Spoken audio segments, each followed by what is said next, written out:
If it's June, then it's Juneteenth. Welcome, my name is David Scott, African American Restoration Movement visionary founder. Arm up. Welcome to our Juneteenth event. We have special guests today. We have a lot of things we'll be sharing today from the source of Juneteenth. Miss Fay Williams is with us. She was born in Galveston on the island, and she has a history through her bloodline of what Juneteenth really is all about and what we're really celebrating. There's no true celebration without justice manifestation, and we're going to get to that today. She's also an attorney, so she's going to give us some legal insights to what Juneteenth really means and how we can access the justice that came with the liberation of those slaves in Texas. Dr. Martin Luther King Jr., he says this: America, just be true to what you put on paper. That's what we're after today. What the Constitution is saying is ours. We need to find out how to get at that and how to really make it ours by knowing what it is.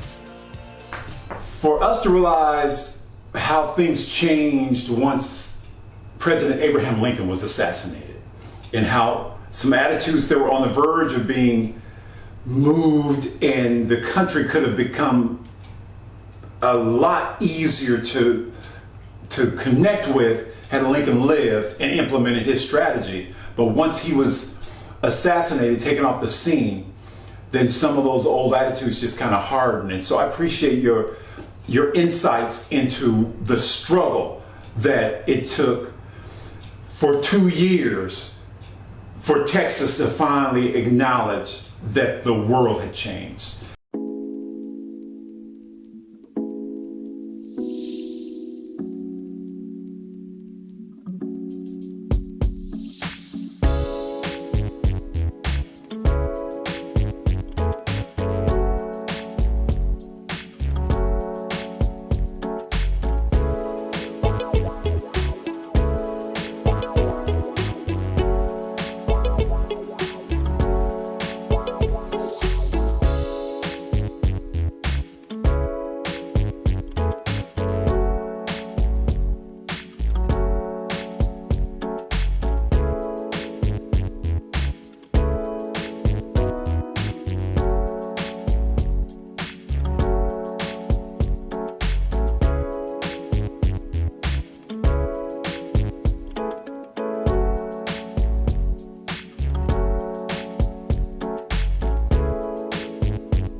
The most important part of the Emancipation Proclamation, to really have you understand what it says, is this clause which says that he declares that to be free, that they shall only fight unless it's necessary in self-defense. But all persons held as slaves within said designated states that are in rebellion, and parts of states are, and henceforth shall be free, and that the executive government of the United States, including the military and naval authorities, will recognize and maintain the freedom of said persons. It's also important to note that the Emancipation Proclamation says that the persons freed and who are of suitable condition will be received into the armed service of the United States, to garrison forts, positions, stations, and other places, and to main vessels of all sorts in said service. And that was the beginning of the colored troops, which also fought in the Civil War and were part of the Army, which came to Galveston on June 19th with General Gordon Granger. Thank you, Queen Fay. The United States proclaims to be a unique operation because its freedoms are built upon the rule of law. We're the land of the free, so that means all the rights and privileges that we desire come from the Constitution. And if that comes from the Constitution, only those things will be offered and enforced by our courts and law enforcement. Therefore, any and all citizens of the United States must firstly understand the law, and that's going to take some legal counsel. Also, once we understand the law, then we got to proceed to demand things through the law. Once we demand things through the law, those rightful benefits and privileges then come to us in the protection under the law. Legal words are only words until they are backed up by law enforcement or military. And what came on Juneteenth was military action that backed up the words of the law. So we're going to cut away to our guest, Fay Williams, and she's going to read for us General Order 3 that set the captives free in Galveston and in Texas on Juneteenth.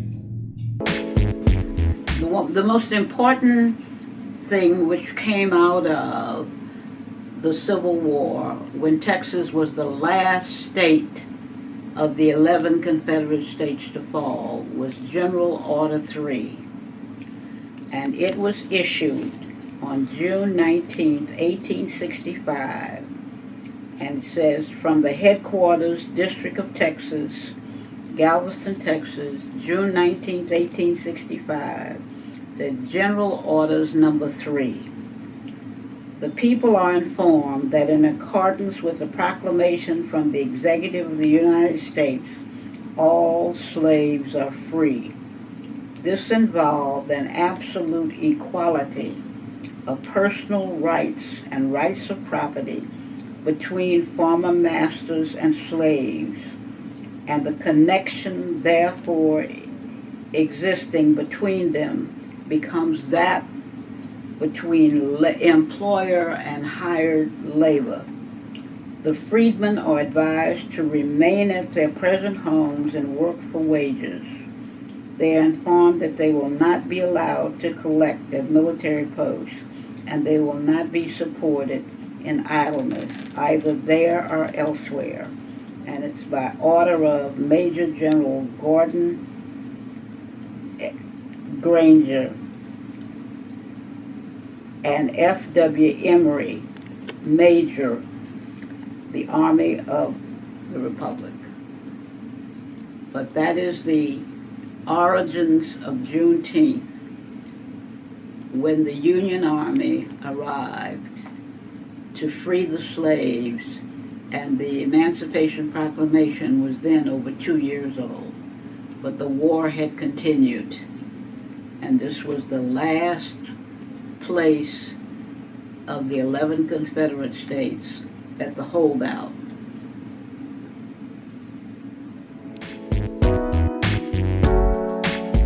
And speaking of the world, how does the international community, how do other cultures get involved with Juneteenth celebration, the Juneteenth knowledge, and how do they support us in the struggle?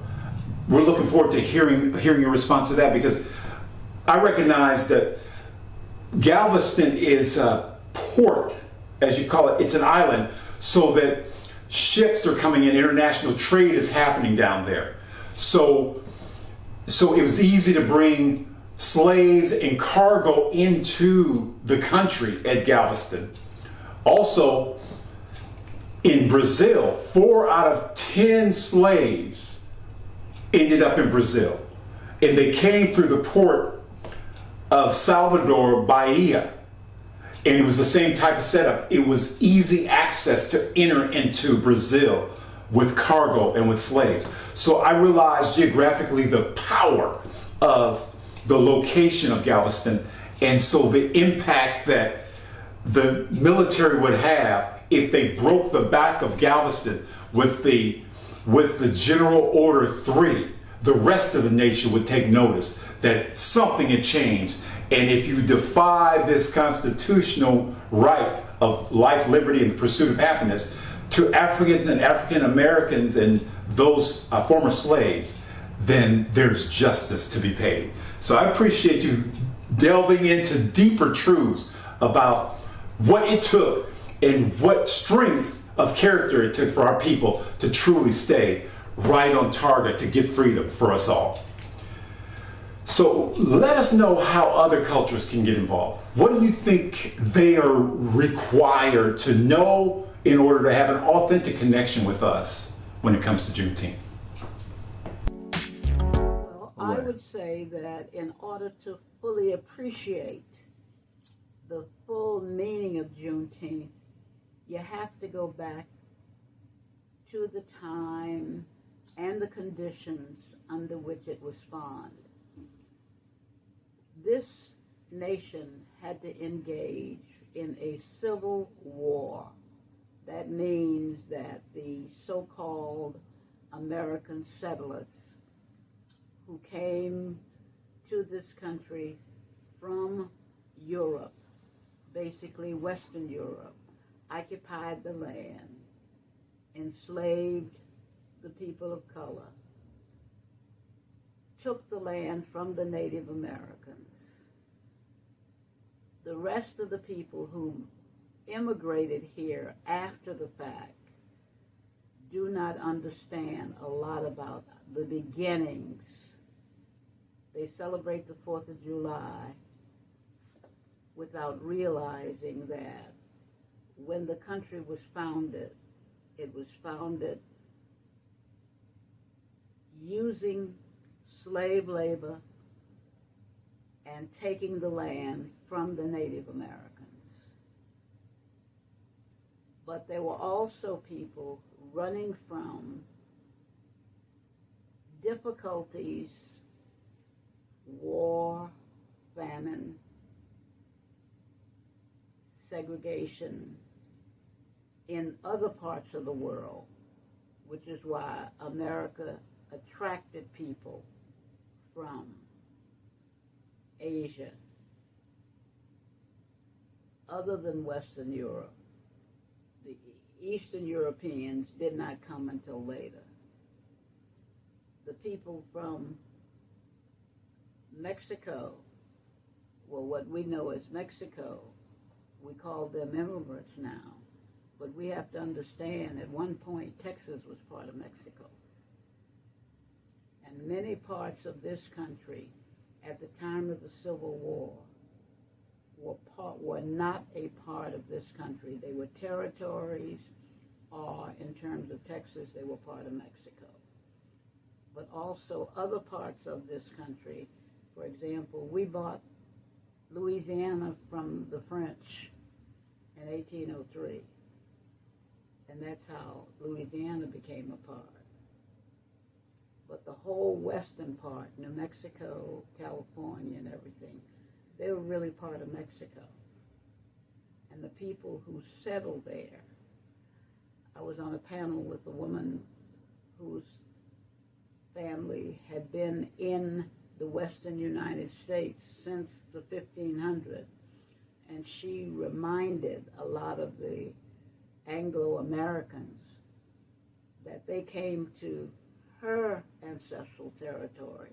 She did not come to theirs. She said, so who is the immigrant? So it is very important that when we celebrate freedom, we think of it in a very expansive term and know that the full measure of freedom we are still working toward. When you say full measure, is that relating to the ones that were enslaved or for all men and religious kind of freedom? Anytime you are not white Anglo-Saxon in America, you are part of a group that has experienced some oppression and discrimination while being here. And that is whether you are Hispanic, Asian, or even Eastern Europeans. I remember growing up hearing negative things about Polish people.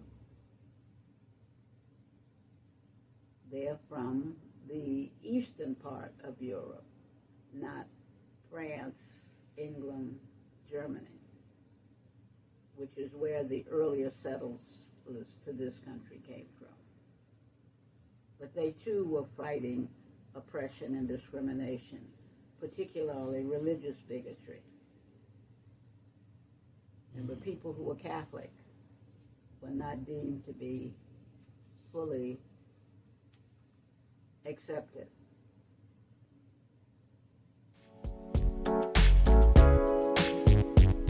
Thank you, Queen Fay, for that beautiful explanation of how the Emancipation Proclamation connects with General Order 3. Your insights and your legal expertise allows us to understand some things that celebrations typically don't even think about. We're just having a party, a good time, celebrating, getting free, but how do we get free and how do we stay free is how you're helping us to understand the blessing that came out of Texas.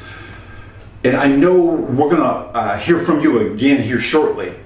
And I keep referring back to you as the source, and that is such a deep concept that people really need to get a hold of, because your family and the land they lived on for decades came from the Freedmen's Bureau.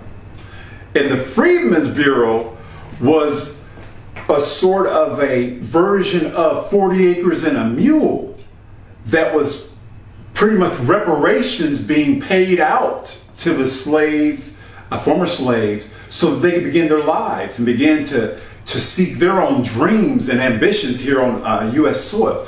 So you having an understanding of the value of not just what the military did for you, but what the government, the laws and the provisions actually offered you guys, so you just weren't standing on the side of the road with nothing, saying we shall overcome.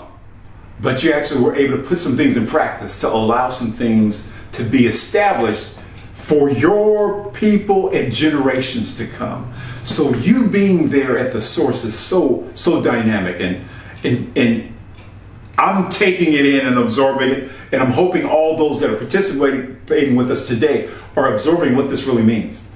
Also, in Galveston, there are businesses that had to adjust. The former slave owners had to adjust to the slaves being free and celebrating something that was a punishment to the slave owners. And so the dynamic of that over the years, so for you to share with us how long it took to have a public celebration shows how some of those attitudes still lingered for many years, and that you guys had to press through to begin to say, we're here, we got land, we've got our lives, we've got things that are helping us to grow and to establish our own selves, our own pride, that we aren't going anywhere. So deal with us, and you may as well join the party. So I appreciate you all being there and doing all that you do. A lot of people were granted land. I'm sure some of you have heard the 40 acres and a mule story. Well, that's not necessarily that. Some people got land, some people got, but didn't get 40 acres, but they got enough to survive on. But this was part of the Freedmen's Bureau, which was established by Lincoln. And then President Johnson, who followed him, hired people to go around the country and to dispense unused land to the newly freed slaves. And in Brazoria, a lot of the people who lived in and around that plantation were given and or purchased land.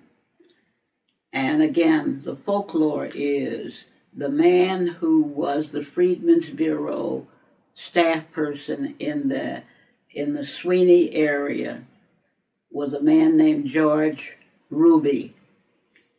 George Ruby was a mulatto, in that his father was his mother's owner, is what the folklore is. In any event, some of those people were able to acquire that land because George Ruby saw to it that it was properly registered. And many families that I know growing up still have the land that they got from the Freedmen's Bureau because of George Ruby. This is a replica of what is known as the Freedman's Tree. The folklore has it that in Sweeney, where this plantation was, which is part of the community in Brazoria County, the slaves first heard of their freedom after the arrival of General Gordon Granger, when the various groups of Union soldiers went around and read General Order 3 to them under this tree. Some years ago, that plantation was bought by an oil company. And upon hearing the story of that tree which was rotting, they started to look around. And they found a couple of families who could trace their ancestors back to that tree. And one of the young men whose family had been there, he grew up in Galveston, was a wood carver. And they donated the tree, the remains of the tree, to the Brazoria County Museum. And they let him have the remnants of it. And he, being an entrepreneurial type, made these trees out of it. Of course, the metal of the top, but the bottom of the tree came from the remnants of the Freedmen's original tree. And it says, this is from Earl Jones, 2013. And I have the story from the newspaper about the tree and the remnants being given to the county museum. Also, the Black history, one of the quotes I love about from you, Queen Fay, is you say that Black history is in plain sight. You just have to look for it. And that's what you're allowing us to do. You're showing us what's in plain view that we can reach out and touch through you and through others that are still down, connected with Galveston and still bringing us this wisdom and knowledge that causes us to realize we didn't get here ourselves by ourselves, but our ancestors and others have struggled, sacrificed, and many have died in order for us to be living free today and living with abilities to make our own decisions and to go where we want to go and be who we want to be and pursue our own visions and goals. So the source, I appreciate what you've done, what your people down there have done. The South is a different war than the North has been when it comes to attitudes and actions, because many of those former slave owners and their families still hold many grudges. They lost a lot. They were diminished in their own properties and value and everything else. And so for you guys to be able to war and to be able to stand strong and to be able to celebrate and to be able to hold your ground is such a testament to the power and the melanin. Fay, you are a dynamic sister. We appreciate all that you've broken off for us to just contemplate about Juneteenth. your home of Galveston, your home of Brazoria, Texas, and all that you've seen, all that your people have known down there, and for you to just be generous enough to share that with us. We just thank you so much, and we're going to have you back. You already know. So we appreciate you being here and being able to share with our live stream and all that's going on here. Just we're excited to be able to take this to the next level and let people really dig deeper into what you're sharing. So thank you. And let's continue this Juneteenth journey. We're going to go back out into the community and get a community response about what Juneteenth is. Because there were two powerful weapons used against the slaves that kept us in bondage back in that ugly day. Number one, systemic, intentional ignorance. So we're going to be talking to an IPS public school teacher, sister, to get her response. Also, number two, the other weapon was the forced free labor, where we weren't getting paid, we were just grinding it out for them. Well, we're also going to be talking to a brother who has his own company, he's a contractor, electrician, out there making his dreams come true. We're going to wrap to them and see what their response is about what Juneteenth means to them. Hi, my name is Natalie Gilbert, and I'm an educator here in Indianapolis, Indiana. And to me, what Juneteenth means is freedom. Not only does it mean freedom as me individually, but it means freedom to me as an educator to educate myself in order to educate my students. It means that I have been given the liberty to use what I know to build background knowledge for our students and to let them know things like Juneteenth that is not really taught in schools.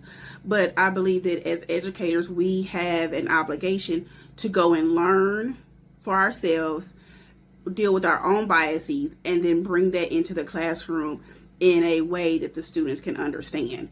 So again, for me, it means freedom for myself, freedom to be able to teach, and then ultimately bringing freedom to our students to have a better understanding and confidence in who they are and their own history. It's not just Black history, it's everyone's history. Thank you.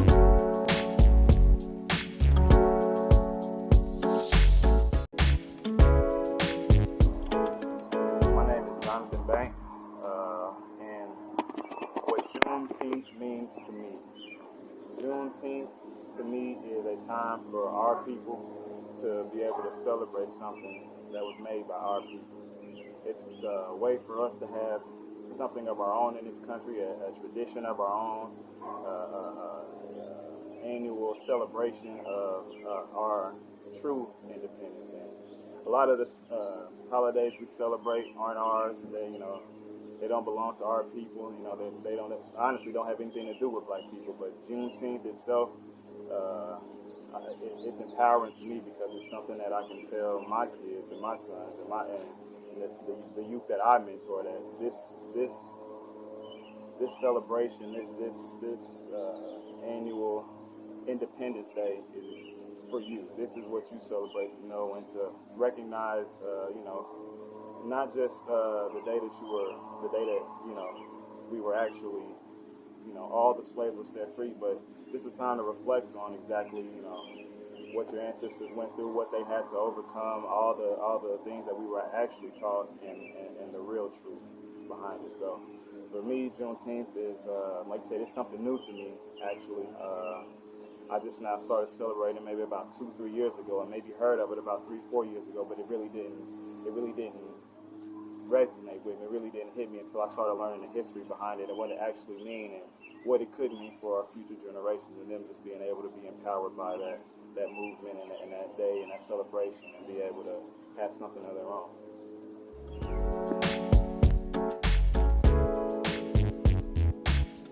Saving it for Juneteenth. Really?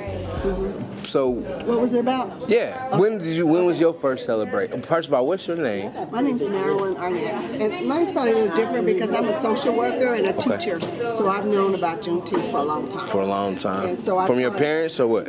I taught it in my classes. I learned about it in school, and I teach my students about it. Wow. And also I'm part of an African American social work organization. Okay. And we always celebrate Juneteenth every year. Really? Way before it became a holiday. Wow.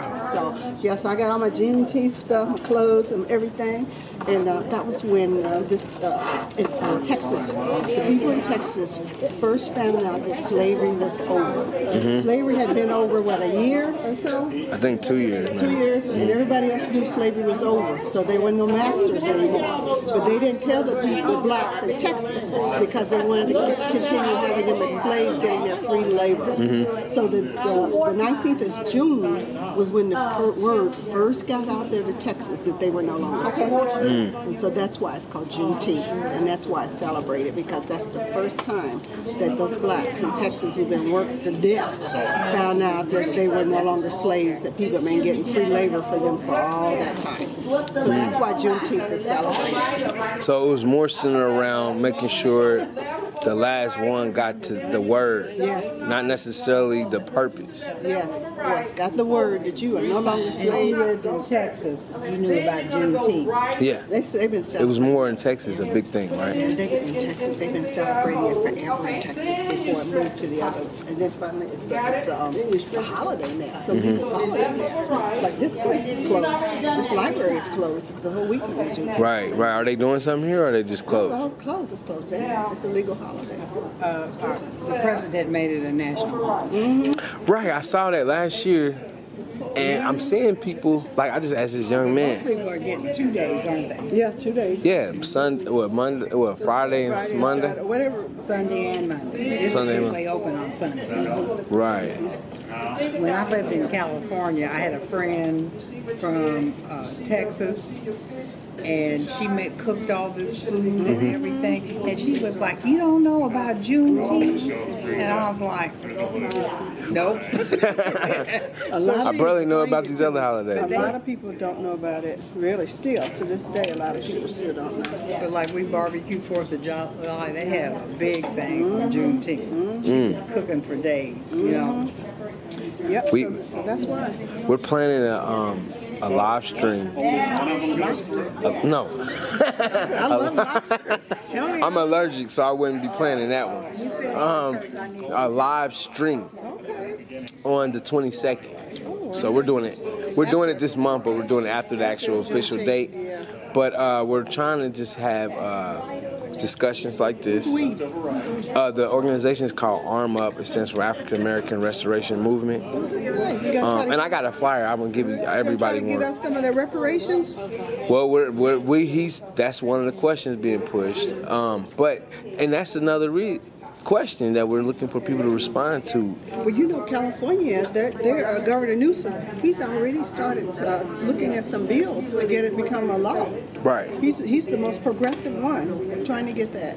So Governor Newsom out there, governor of California. So you want to check out and see what he's doing. Okay. Well, look, thank you so much.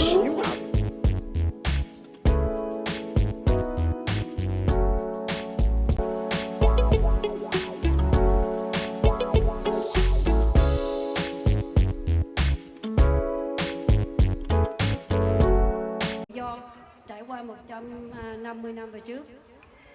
My ancestors didn't come to America. They were stolen from Africa and brought to America. So người ancestor người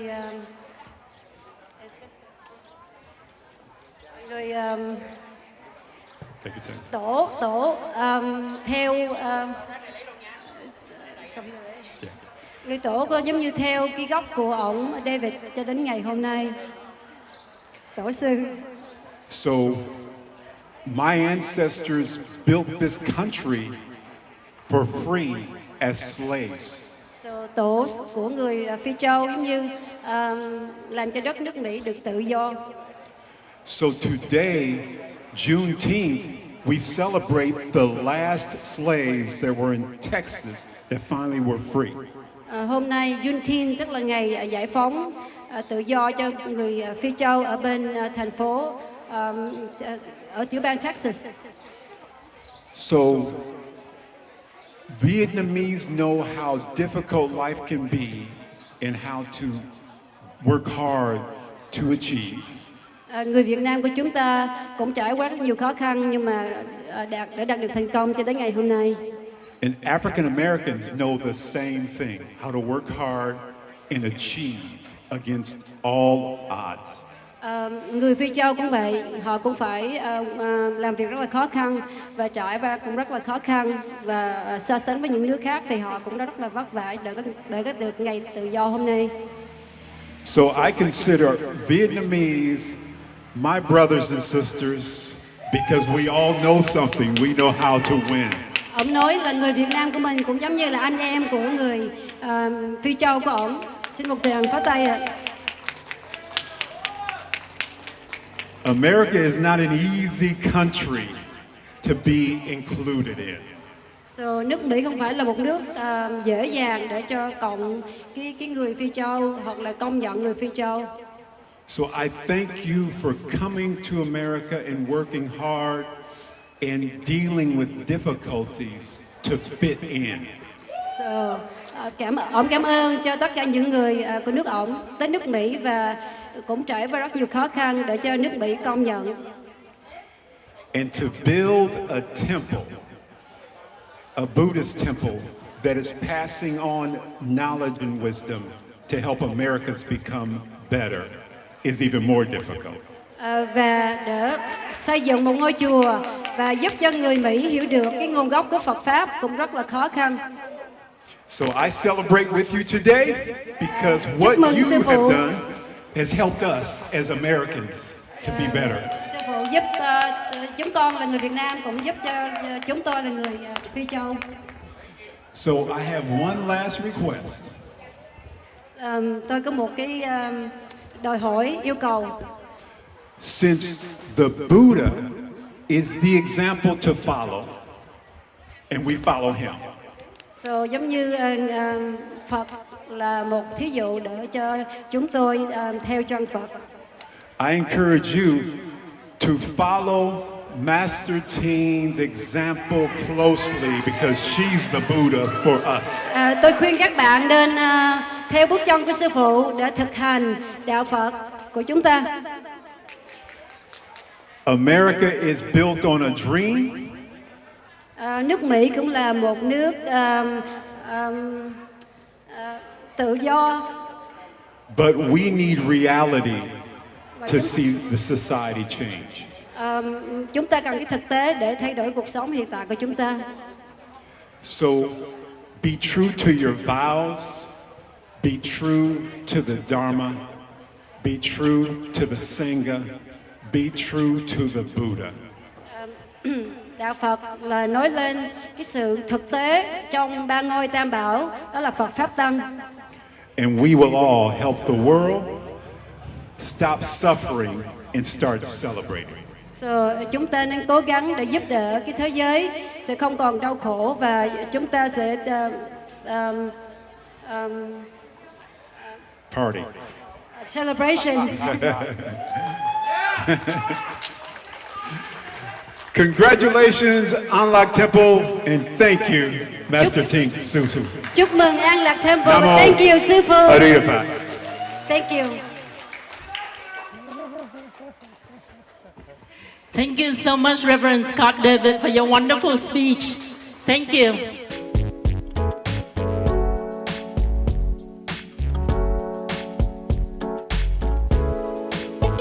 Thank you for those responses. That's some powerful interaction, deep understanding, and we appreciate you guys being engaged in society so that we can just begin to bring more knowledge to our people about Juneteenth, what it is, what was done to get us there, and what it is today for us to take it to the next level for the next generations.